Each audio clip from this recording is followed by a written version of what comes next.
बिस्मिल्लाहिर्रहमानिर्रहीम, अस्सलाम वालेकुम। वेलकम टू माय चैनल दावत इस्लाम। मैं हूं आपका दोस्त शफकत अली ऑफिशियल। उम्मीद करता हूं कि आप सब लोग ईमान के आला दर्जे पे होंगे।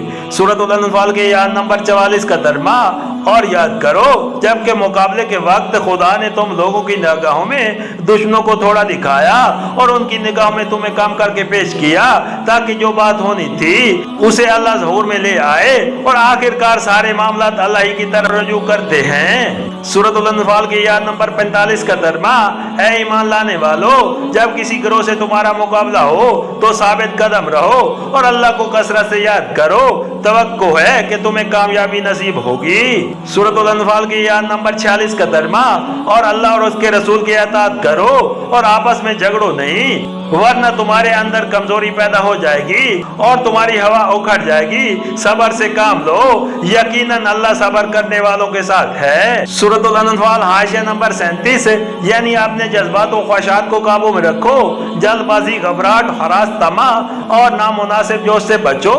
ठंडे दिल और जजी तली कुव्वत फैसला के साथ काम करो।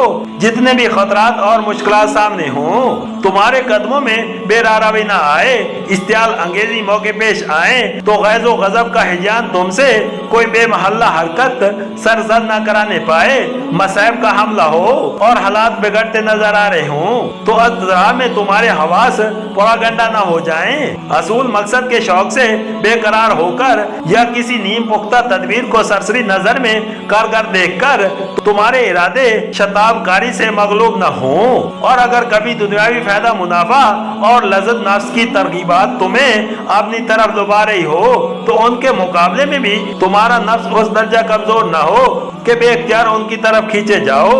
ये तमाम मफ़हूमात सिर्फ एक लफ्ज सबर में पोशीदा हैं, और अल्लाह ताला फरमाता है कि जो लोग इन तमाम असिया से साबिर हों, मेरी तईद उन्हीं को हासिल है।